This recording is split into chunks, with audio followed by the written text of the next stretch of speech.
have you agreed to an early general election? Yes, we'll be supporting a general election because we want to get Boris Johnson out by Christmas.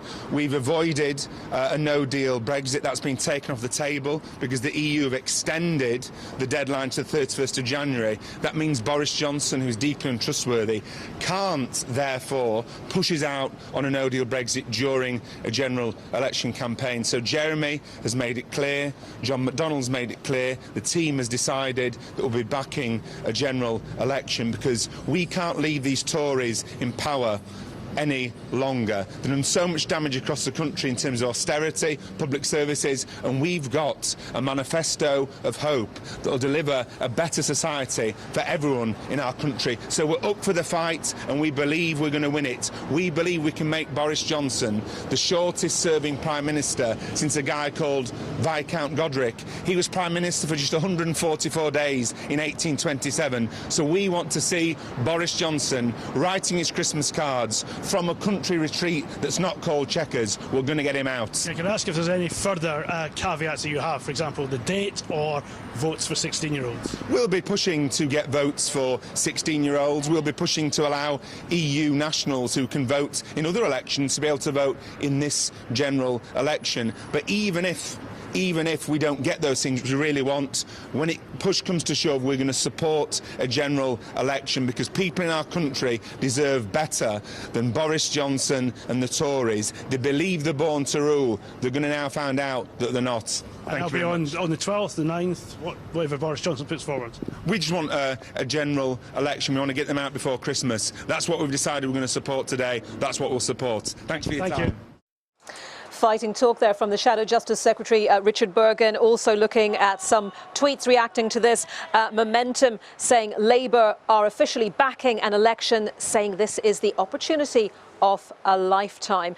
But of course, not all Labour MPs and Labour activists feel exactly that way. Let's talk to our assistant political editor, Norman Smith, who's in the Central Lobby in the Houses of Parliament.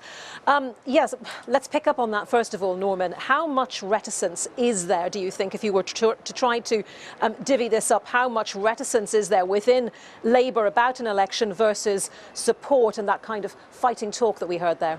I mean, the blunt truth is it depends who you talk to. If you talk to pro-Corbyn MPs on the Labour side, they take the view that as a campaigner, Mr Corbyn has the ability to turn around the polls, so they are pretty gung-ho about an election. If you talk to Corbyn skeptics, they are deeply wary about where this is leading, and I think they will vote for this election with deep, deep misgivings, not just because they fear what might happen in an election, but because they take the view that the SNP and the Liberal Democrats and now the Labour Party have made a catastrophic mistake by going along with an election when, in their view, it would have been better just to bide their time, to keep dragging things out. And in the end, they believe they would have got to the holy grail of another referendum. That now appears to have been taken off the table, unless you were to see a victory for Mr Corbyn or for Joe Swinson or a Remain majority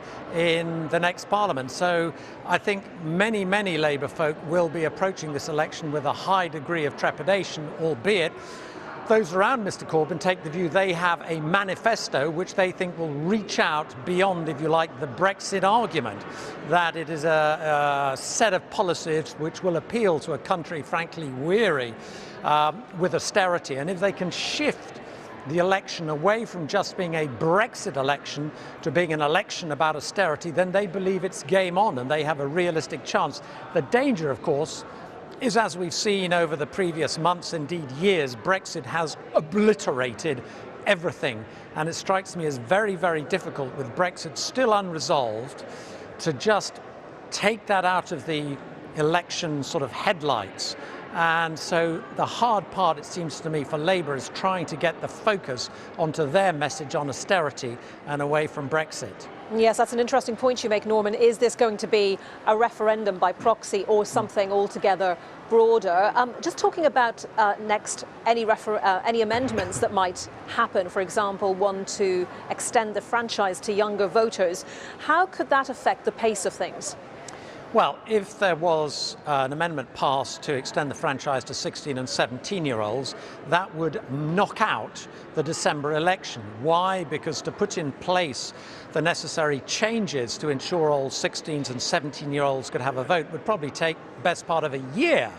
So the view in government is that it is a wrecking amendment designed to kibosh a December election. And interestingly, when we were just talking to Tom Brake there, I got the clear impression from him that although I think it's Liberal Democrat policy, they won't be supporting it because they believe it would, in effect, make the idea of a December election a no-no. So if the Lib Dems don't support it, I can't see it getting carried, to be honest. So it would seem to me the prospects of succeeding on that are pretty limited. So it's going to come down to, I think, a straightforward choice. Labour are clearly, I think, prepared to accept any date. They're not particularly bothered whether it's December 9, 10, 11, 12. They'd like it to be earlier.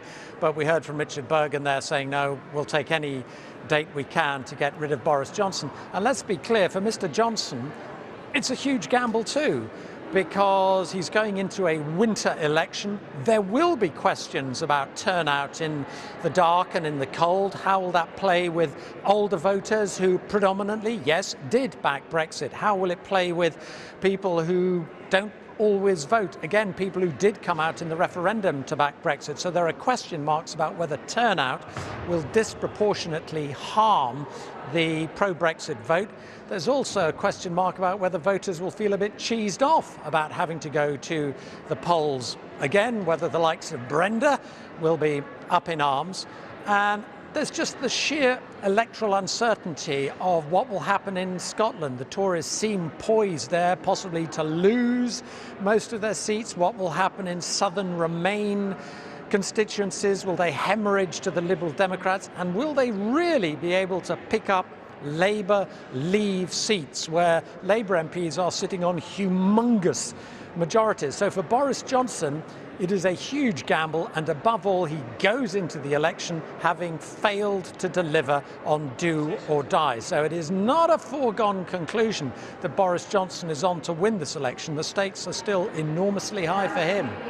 Well, Norman, it's going to be a remarkable contest to watch unfold. Norman Smith there in the lobby, central lobby of the Houses of Parliament. Thank you very much.